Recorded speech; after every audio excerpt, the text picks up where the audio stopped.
El presidente Gustavo Petro es recibido a esta hora por un acto cultural a cargo del Centro Nacional de las Artes, Coro Nacional de Colombia. Escuchemos las interpretaciones.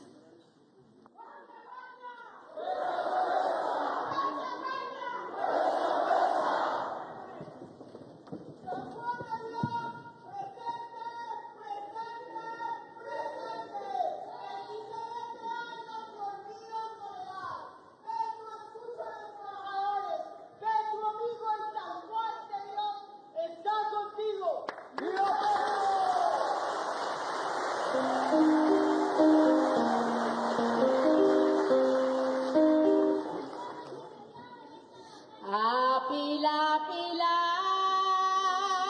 lloro yo. A pila y arroz, lloro yo. A pila, pila, lloro yo. A pila y arroz, lloro yo.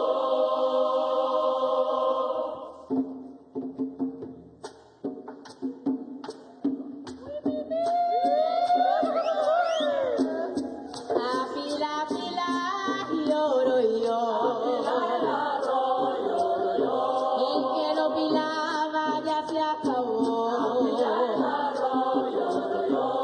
que lo pilaba ya se acabó. Ay, a Naranja ya se acabó. Bueno, muchachos, lloro yo. A pila, pila, pila, lloro yo.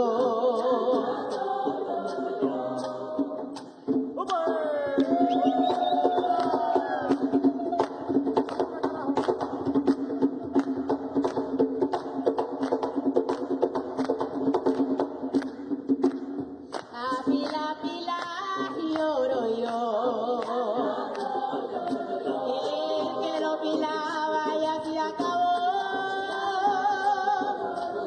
Ay, lloro yo, lloro yo. Bueno, muchachos, lloro yo. Si se quema el monte, de que lo quema.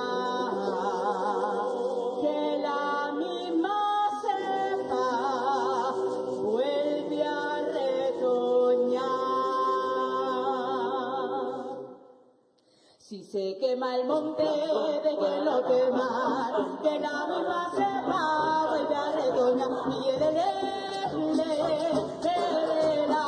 Y si se quema el monte, de que lo quemar.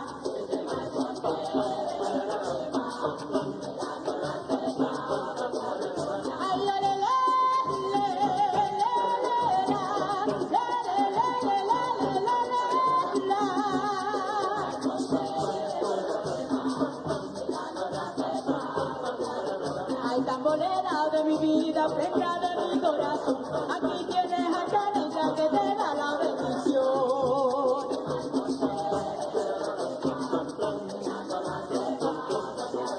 Ay, yo le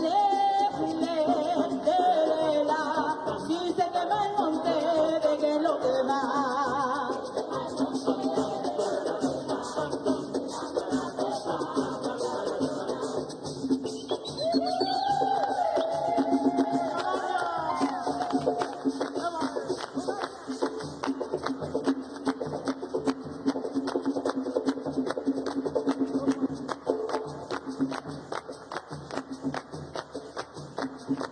Ay, yo le canto este fandango con el coro nacional para que todos se lo puedan disfrutar.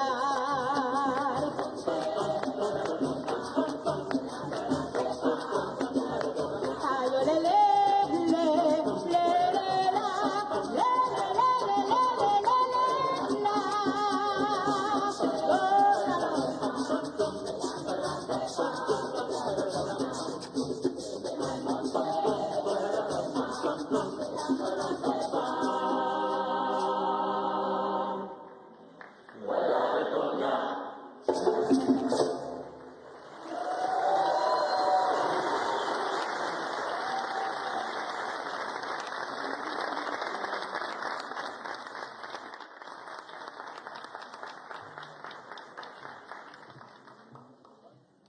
Muy buenas noches para todas y para todos. Les damos la bienvenida desde la sala Delia Zapata Olivella del Centro Nacional de las Artes. Este auditorio es un homenaje a una legendaria danzadora, investigadora y gestora cultural. Nacida en Lorica, Córdoba, ella fue la primera artista afro en dirigir una obra en el Teatro Colón y una pionera en la investigación y difusión de las danzas y la música de las costas Caribe y Pacífica de nuestro país. Para dar inicio al presente acto, quiero invitarlos a ponerse de pie para entonar el himno nacional de Colombia, que será interpretado por el Coro Nacional de nuestro país.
Pueden tomar asiento, por favor.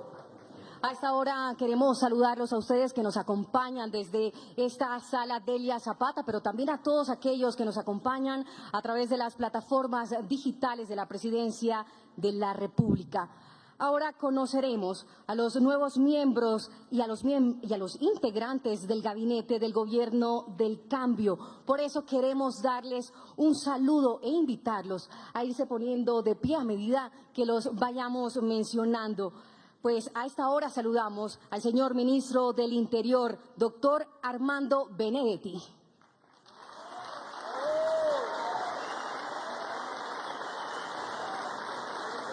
También recibamos con un fuerte aplauso al señor Ministro de Defensa Nacional, el señor Pedro Arnulfo Sánchez.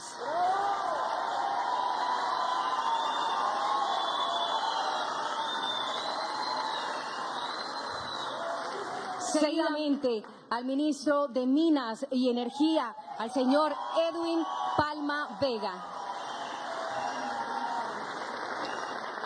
También a la señora ministra de Ambiente y Desarrollo Sostenible, la señora Lena Estrada Añocasi.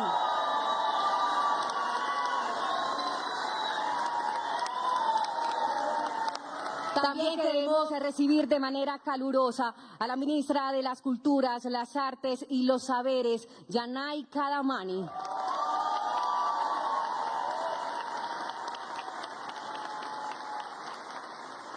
También a la señora ministra del Deporte, la señora Patricia Duque Cruz.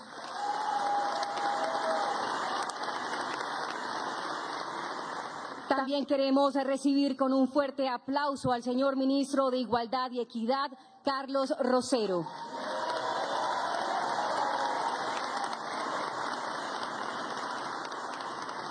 Seguidamente al embajador de Colombia ante el Reino de Arabia Saudita, el señor Ryan El Barkashi Abu Trabi.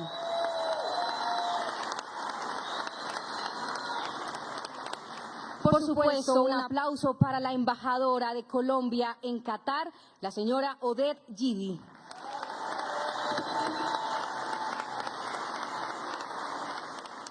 También un saludo fraternal al señor director general de la Dirección Nacional de Inteligencia, DNI, al señor Jorge Arturo Lemus. Y por supuesto, un saludo a la directora del Departamento Administrativo de la Presidencia de la República, DAPRE, Angie Lisset Rodríguez Fajardo.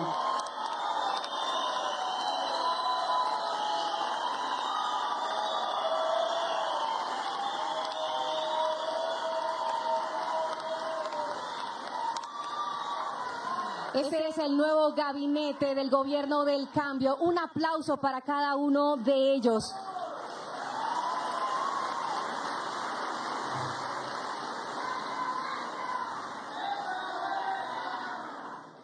Señoras y señores, a continuación se dirige a ustedes el señor presidente de la República de Colombia, doctor Gustavo Petro Urrego.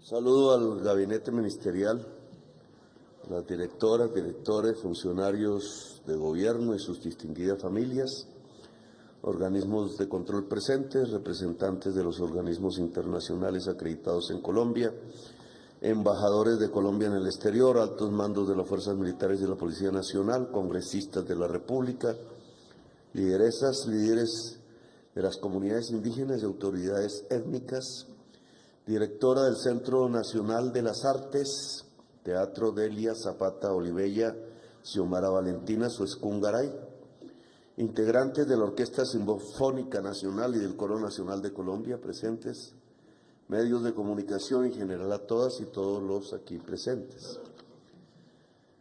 La intención de este acto inicial, con toda sinceridad se los cuento, era posesionar a los ministros, pero aún les faltan procedimientos. Este es un estado lleno de procedimientos, formalidades. Se ha hecho para no gobernar. Entonces, estamos en ese proceso. Creo que ya Naya es la primera que está completa, ¿cierto? Deberíamos posesionarla de una vez en el acto, aprovechando el tiempo. Yo lo había pedido antes, así que para que me traigan el juramento. Ya lo traigo, señor presidente. Bueno. Estaba en el Colón. No, ustedes dejémosla en el Colón, que es más elegante. Más elegante. No me adelanto. En el Colón va a presentarse la ópera La Vorágine. Podía verla. Bueno, como no pude ir a ver a Andrea Bocelli, ahora sí vamos a poder ir a ver La Vorágine, que cumple 100 años como novela,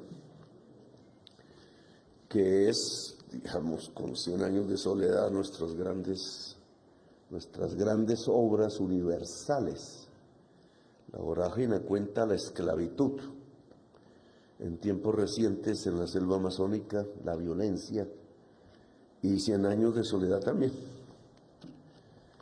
100 años de soledad cuenta la masacre en las bananeras en alguna parte. Y los 100 años de soledad son los 100 años de la violencia, y los 100 años de la vorágine, que también son los 100 años de la violencia, problema endémico de Colombia que no logra superar. Hay un hermoso debate sobre las estadísticas de homicidios, contar cómo se cuentan los muertos. Muy interesante, pero mal planteado por la oposición, como casi todas las cosas que ha planteado, casi no plantea. se dedica a gritar histéricamente para impedir los debates que la nación necesita, como en este momento está ocurriendo con la reforma a la salud. Este gabinete tiene que ver con estas circunstancias. En términos generales, aquí hay parte del que será el nuevo gabinete. Aún no se han cambiado todos y todas las ministras que vamos a buscar. Tiene unos objetivos, unas finalidades. Uno es que el programa en sus 10 puntos fundamentales tiene que cumplirse. El programa no es todo el Plan Nacional de Desarrollo. El Plan Nacional de Desarrollo es una obra que trae de lo antiguo, de lo actual, que propone cosas hacia adelante, que es a veces caprichos de uno u otro congresista, de uno u otro ministro, y un libraco tan gordo que siempre se encontrará el que no se cumple, porque es demasiada la retórica que ya está y porque el Estado tampoco está acostumbrado ni a planificar ni a cumplir lo que se planifica. Y no aborda en esos libros y en esas leyes lo fundamental. Por ejemplo, el Estado de Colombia, que no el gobierno y no el gobierno actual, se comprometió en un acuerdo de paz con las FARC y con el país y declaró unilateralmente ante las Naciones Unidas a través de su Consejo de Seguridad una serie de puntos que están consignados en un documento público que pocos han leído. Ese documento público establece unos objetivos del Estado, unos compromisos. La declaración unilateral de Estado es algo más que la Constitución. Estoy esperando las sentencias de la Corte Constitucional al respecto porque pueden ser muy interesantes, porque es la primera vez que se habla de ese tema. Nunca en la historia de Colombia y ni desde la Constitución del 91 habíamos establecido, lo hizo Juan Manuel Santos siendo presidente, puso su firma allí, una declaración unilateral de Estado ante las Naciones Unidas. Tan desapercibido apareció el tema que yo la verdad no me enteré sino hasta cuando fui presidente. Y entonces me pregunté, ¿en qué consiste una declaración unilateral de Estado? ¿Eso qué es? Porque no es una ley, no es una reforma constitucional, no es un decreto presidencial. Entonces, ¿qué es eso? Y resulta que es más que un decreto presidencial, más que una ley y más que la Constitución de Colombia. Por eso espero la declaración de la Corte Constitucional a través de sus fallos al respecto, porque es inédito. Significa, en mi opinión, porque así ha sido la doctrina jurídica internacional, que no la nacional, que una declaración unilateral de Estado es supraconstitucional. Es decir, que ni cambiando la Constitución con temas contrarios a la declaración, se podría cambiar la declaración. Y entonces, esa importancia que alguna vez se pudo determinar frente a un caso concreto en el mundo, que fue los ensayos nucleares de Francia en islas del Pacífico, y que por la oposición mundial que despegó y de su propia sociedad, porque lanzar material radiactivo, sea el agua, sea el aire, pues es un tema de preocupación desde Nagasaki de la humanidad.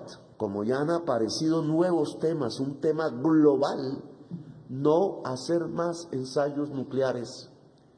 Y Francia los estaba haciendo. Pues Chirac, creo, decidió declarar unilateralmente ante la humanidad a través de Naciones Unidas que no iba a hacerlo más. Y a algún presidente francés se le ocurrió que eso no importaba y que iba a hacer otro ensayo. Inmediatamente se ofició de parte del Consejo de Seguridad de Naciones Unidas a los tribunales internacionales de justicia en La Haya para empezar a procesar al Estado francés por incumplimiento de la declaración. Esto no se sabe en Colombia, no se lo han contado, ni pública ni privadamente.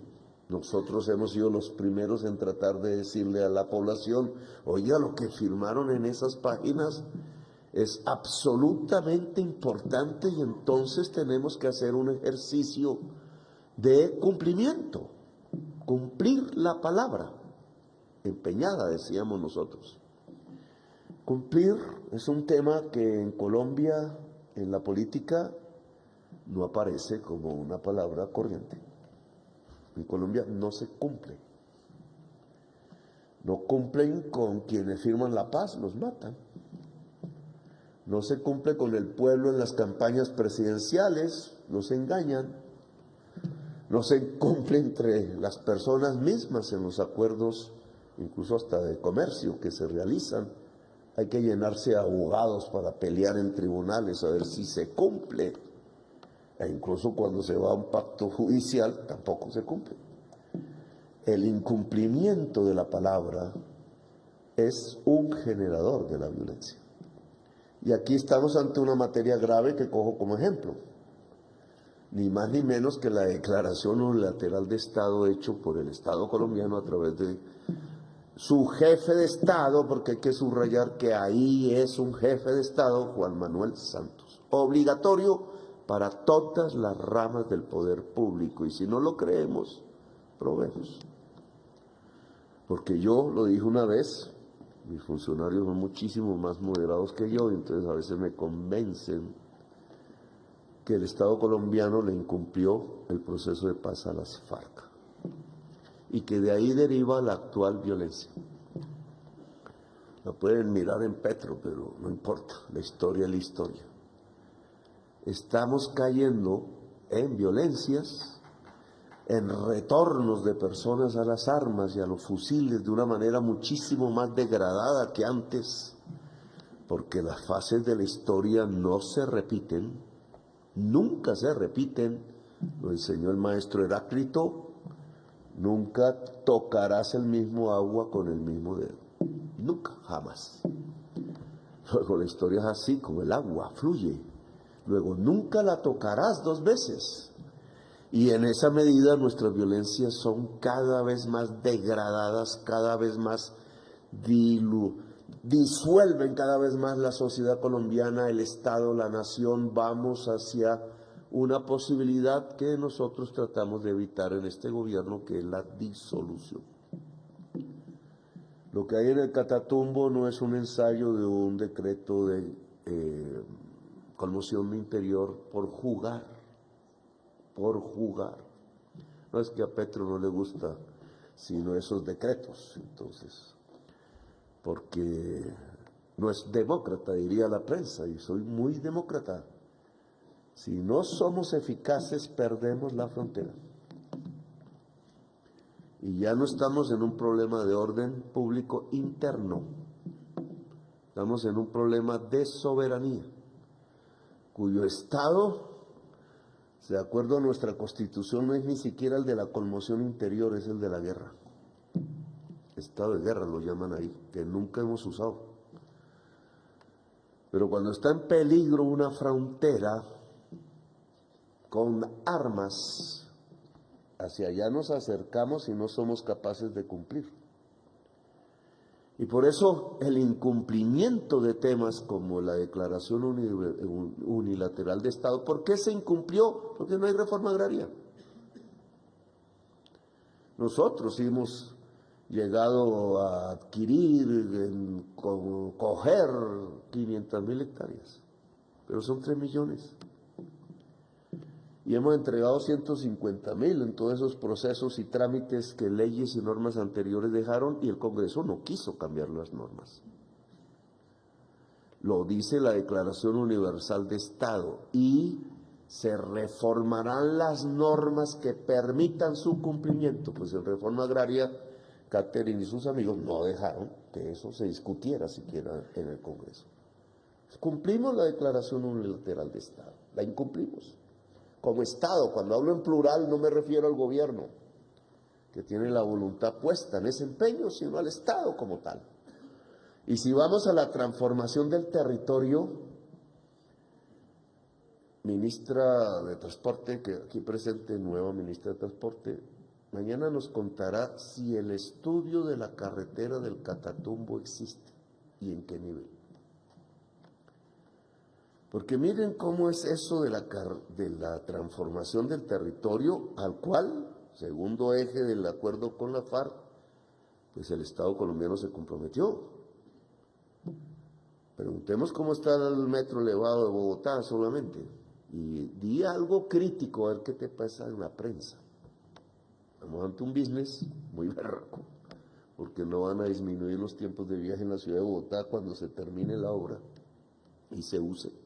No sé cuándo será, pero cuando eso pase, no disminuyen los tiempos de viaje en toda la ciudad de Bogotá. No sirve para eso, es para otra cosa. Pero mira la prensa cómo reaccionaría y ahora pregúntale a la prensa cómo reacciona si no hay estudios de la carretera del Catatumbo o están en un nivel inutilizables.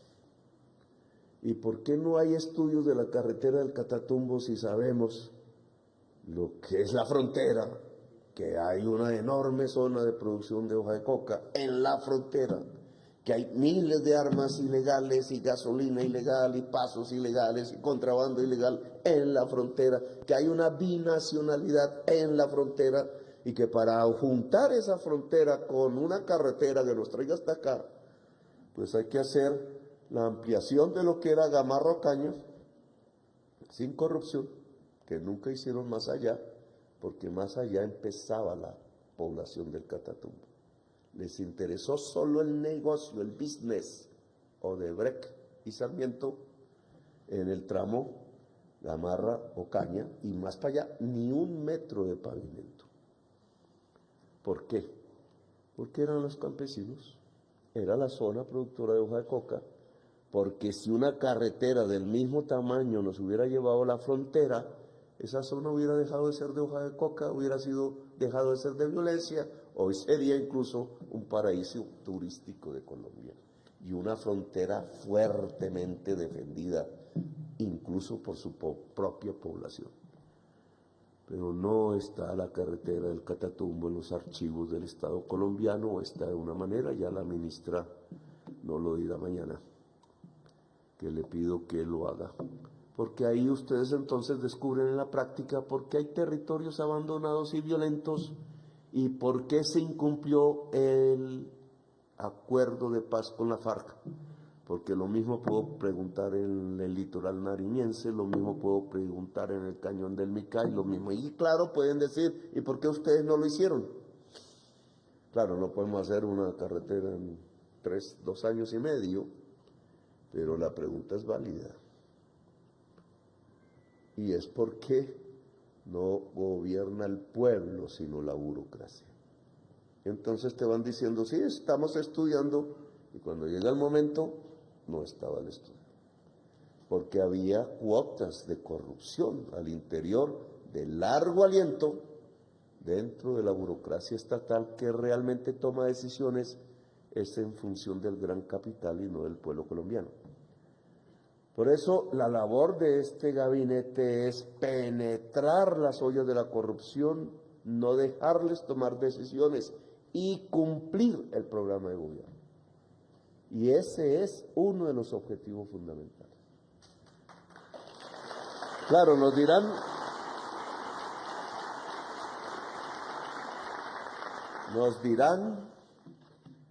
no, pero el Congreso tampoco los va a dejar, no, las Cortes no lo van a dejar. Bueno, el Estado colombiano no está hecho para construir un Estado social de derecho, es decir, justicia y en el fondo oportunidades a la totalidad de la población, no a un grupo minoritario. El Estado sí es capaz, con el dinero público de toda la población, a abrirle oportunidades al grupo más rico de la población. Eso es facilísimo para el Estado. Por eso está hecha la vía Ocaña-Gamarra. Doble calzada, no tiene un hueco, creo. Pero ¿por qué no está hecha la vía Ocaña-Tibú? Porque el Estado no es para los pobres, sino para el business, los grandes negocios. Para eso sí. Y entonces nos dirán, ¿qué hace un gobierno progresista en medio de un Estado que no es capaz de crear un Estado social de derecho? Y el Congreso se atreve, ya el hijo del jefe paramilitar Tobar impide que ya no fue suficiente el pasado, ahora no es suficiente el que el pueblo colombiano quiera una reforma a la salud y pueda existir una red pública hospitalaria decente, unos puestos de salud decente y unos médicos pagos por el Estado que puedan ir donde la viejita o el viejito, allá en esos pueblos del Cesar, que dijeron que iban a defender o que enterraron en cementerios. ¿Por qué? Entonces el Estado no es el Estado social de derecho. Y entonces ustedes también aquí tienen una connotación específica que quiero resaltar. Ustedes reflejan, no todos ni todas, movimientos sociales, más que partidos políticos. Diversidades de la sociedad colombiana. Un poco la transmisión del Consejo de Ministros pasado, que fue creo que un buen cabezazo, mostró la intención de construir un gabinete homogéneo ideológicamente al estilo del siglo XX y yo me resisto a hacerlo. No me gusta la homogeneidad, porque Colombia no es homogénea. Y en esa medida el gabinete sigue siendo heterogéneo. Pero allí uno de sus ejes centrales es el movimiento social. Por eso, por primera vez en la historia, le pregunté a la ministra del Ambiente, a punto de posesionarse, si tenemos datos de un ministro indígena en la historia de Colombia. No sé ustedes si alguien los recuerda. Puedo equivocarme, pero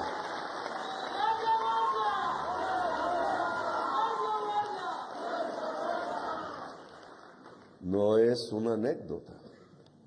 ¿Cómo es que los pueblos que habitaron aquí durante 10.000 años, 20.000 años, según lo que hemos encontrado en Chiribiquete, el inicio del arte en el mundo, en la primera tierra, dicen algunas investigaciones, que surgía del mar, que era el escudo guyanés, en un momento en donde no había selva, en donde la gente andaba por praderas, por allí, y eran artistas.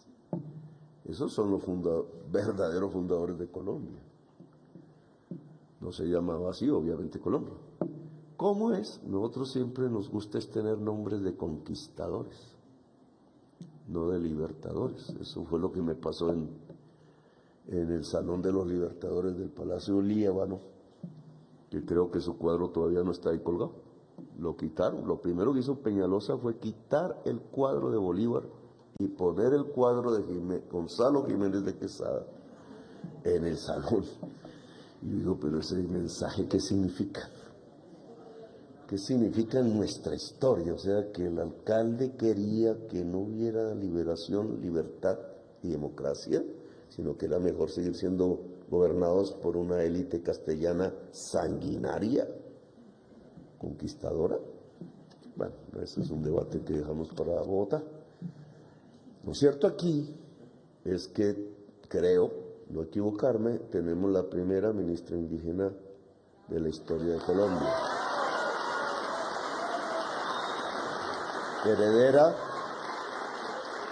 Heredera de esos ancestros que hace 20.000 años ya pintaban arte, mucho antes en la historia, mucho antes de la historia, porque ya ahí ese mundo no es propiamente histórico, estaban aquí. Y usted es descendiente de ese mundo, y todos, porque al final terminamos mezclados, bien mezcladitos que estamos, y todavía no lo reconocemos. Pero ahí está uno de los pilares y uno de los movimientos sociales más fuertes de la actualidad colombiana, el movimiento indígena. A pesar de sus divisiones, etcétera, no es por nada que esté usted ahí al frente de una responsabilidad que es cuidar la vida, cuidar la tierra ante la humanidad toda. Porque es bueno que se sepa en el mundo, no solo aquí en Colombia, es que hemos puesto al frente del cuidado del corazón del mundo, donde arranca la selva amazónica sin la cual no se puede vivir en el planeta, a una heredera de los ancestros más antiguos de este territorio, a una líder del movimiento indígena colombiano.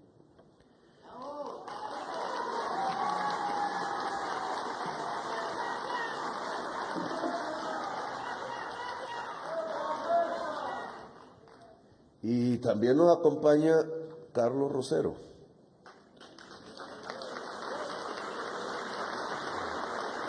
Y no está a nombre de un grupo político exclusivo, digamos, ni de una región determinada, que obviamente lo está, sino de todos los pueblos negros de este país.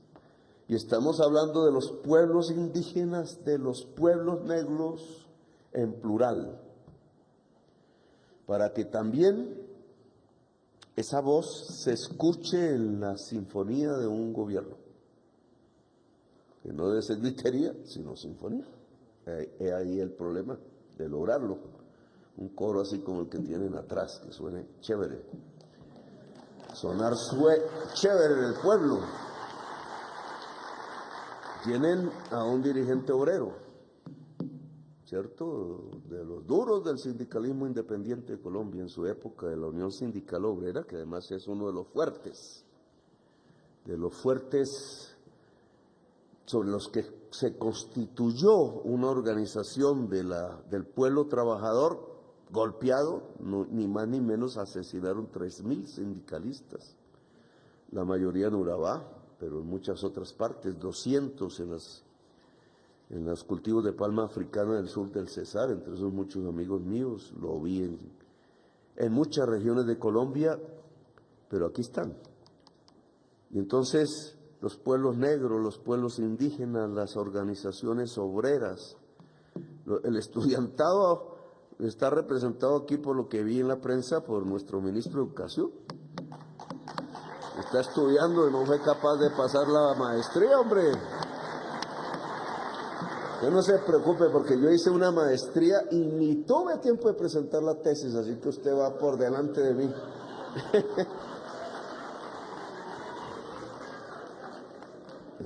Es mejor presentar las tesis hechas por uno mismo que copiar las tesis hechas por otros. Esa es la diferencia entre la derecha y la izquierda. Espero, hay que izquierdistas también tramposos. Eso no hay que ponerle en la barrera, pero indudablemente que el ministro de Educación sea capaz de hacer el esfuerzo entre el tiempo poco que queda de preparar una tesis y de enfrentarse para defenderla es supremamente importante. La próxima pasa, porque si no, ahí sí se la ve conmigo. Trabajo garantizado, no se puede garantizar trabajo sin alta productividad, y le dejo esa tesis.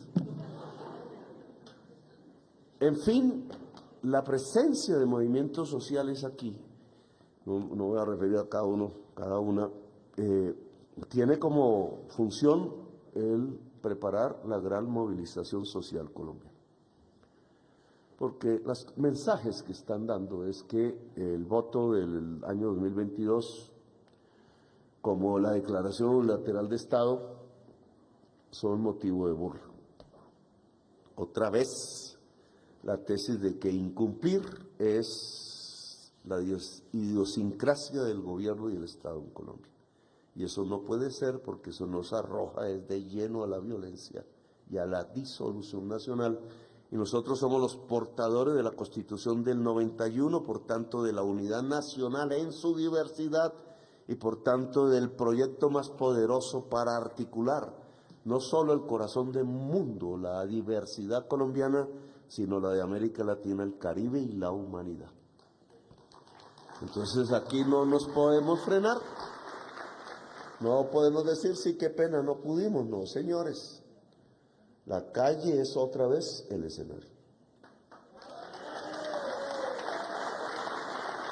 De la manera como sabemos hacerlo, pacífica, alegremente, pero contundente y multitudinariamente. Y si arrancan los pueblos negros y los pueblos indígenas, arranquen.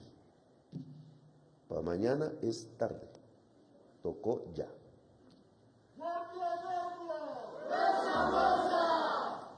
Y aquí está también otra serie de diversidades. Yanay, ministra de Cultura, que me deben una serie de cosas. El San Juan de Dios, aquí está la compañera. Iban a demoler la torre. Impedimos que demolieran la torre, pero yo no veo los médicos y las médicas en el San Juan.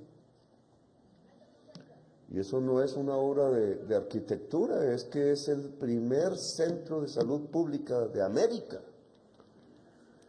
Lo quieren dinamitar para borrar de la memoria del pueblo bogotano y colombiano y latinoamericano la existencia de algo que se llama la salud pública, porque quieren business y negocios con la salud y la vida de la gente. Y lo hemos sostenido es porque queremos que esa memoria y ese corazón quede, pero no como unos ladrillos ahí tirados, muertos al final sin alma, sino como un cuerpo vivo de la salud pública para el pueblo de Colombia.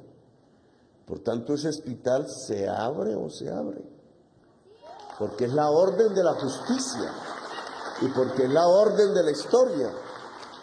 Pero bueno, digamos, ¿por qué está el San Juan en la cultura? Bueno, tiene su razón de ser, porque es un patrimonio arquitectónico y patrimonio histórico, está en el Ministerio de Cultura, etcétera.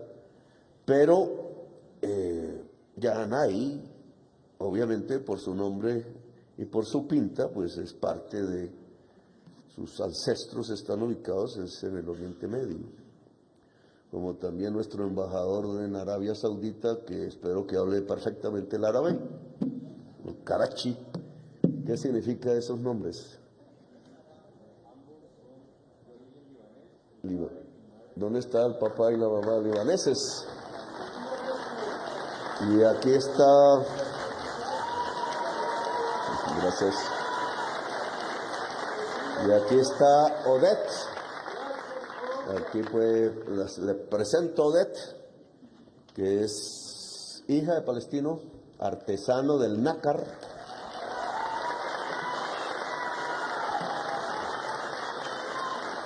El nácar son unas conchas ahí, ya aprendí más o menos. Me tienes un regalo que no me lo pudiste dar, que es del pueblo palestino, un Simón Bolívar con un retablo de nácar. No, eres tú, ya no me acuerdo. Sí. Cuando llegue, lo que tú tienes es un nácar con la ciudad de Jerusalén que se lo piensa regalar al emir de Qatar. ¿Ya se lo dieron? Ah, muy bien. Y entonces ahora vamos a recibir el Simón Bolívar aquí en Nácar, que es la interrelación entre un mundo árabe que también son nuestros ancestros, de todos, porque los árabes eran los marineros que llegaban en los barcos y eran los primeros que echaban al agua a ver si los indígenas le tiraban flecha, y después salían los de a caballo, que eran los castellanos. Los árabes se quedaron aquí. Por eso el pueblo caribe colombiano es en mucho árabe, en mucho. Y esa comunicación entre América del Sur y el mundo árabe, que a través de Colombia estamos tratando de construir, tiene unos objetivos, que es detener la masacre en el mundo, que es cruzar, incluso enriquecer a Colombia, porque si el verde se confunde con las arenas, nos complementamos. De hecho, no habría selva amazónica sin arenas del Sahara, ¿cierto? No habría agua de Bogotá sin la selva amazónica y sin las arenas del Sahara, pero tampoco habría arenas del Sahara si nosotros no les lleváramos la vida. Civilización en las arenas del Sahara. Y ahora tenemos que juntarnos por la paz, por el mundo. Aquí también hemos desplegado una enorme cantidad de embajadores afro en África. negros y negras, representando a Colombia en el Caribe y en África, porque Colombia es el corazón del mundo, no es la cocina ni el baño de Miami. Quítense eso de la cabeza. Nosotros no nacimos para ser baño de los mayamienses, nosotros somos el corazón del mundo, así que en cualquier parte del mundo miramos de frente sin agachar la cabeza. Y no nos asusta ningún insulto, y si deja de ser insulto y es hecho, pues tampoco nos asustamos. Hablamos de tú a tú. Entonces, no hable de Benedetti porque la prensa habla mucho de él. Entonces aquí la ministra del Deporte, que esperamos actividad física en los colegios. Ojo, la prioridad, actividad física en los colegios. Nuestro ministro de Defensa, que ustedes ya conocen también, es muy famoso.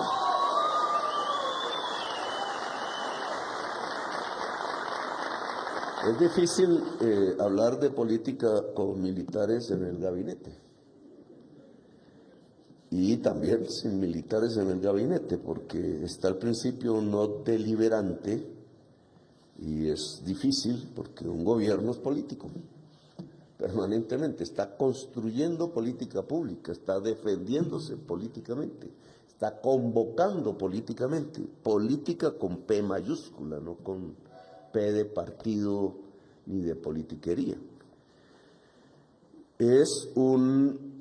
Colombia lo ha vivido varias veces, es la posibilidad de juntar ejército y pueblo, armas y pueblo, que significa que las armas no disparan al pueblo. Eso es lo que buscamos. Cuando las armas disparan al pueblo, no hay democracia. Estamos en otra cosa. Y Bolívar, que al final es el inspirador militar de Colombia, Bolívar lo dijo a la perfección. Maldito el soldado que apunte su arma contra el pueblo. Luego, este pueblo diverso, con todas sus maneras de pensar, de cantar, de sentir, etcétera, diverso con todos sus problemas complejos, a los que lo han llevado 100 y 200 años de soledad, sabe y siente, y lo hemos visto en el Catatumbo, sí que se ve ahora, que al final de todo confía que el Estado tenga las armas del pueblo y que las armas del pueblo protejan al pueblo. Entonces, en esa medida es simbólico, obviamente, hubiera podido seguir la tradición reciente, no me gustó la tradición pasada, yo la sufrí, pero esta es la experiencia de que la gente en los barrios, en los lugares veredales, en las selvas, vean su ministro de Defensa una posibilidad emancipadora, no represora. No está para reprimir, está para liberar, como fue Bolívar. Bolívar no construyó cárceles, Bolívar no se jactaba de mandar gente a la cárcel, aunque dicen que fusiló unos cuantos. Bolívar no fue dictador. Se le ofrecieron la dictadura y hasta la corona, pero lo rechazó. Bolívar al final se fue a morir triste como el leoncito viejo.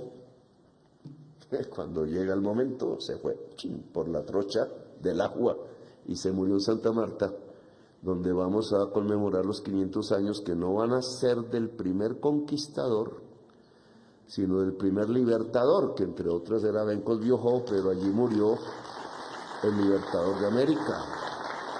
Entonces, el general pues tiene aquí algo que retomar en la historia de Colombia, que yo mencionaba a Gustavo Rojas Pinilla,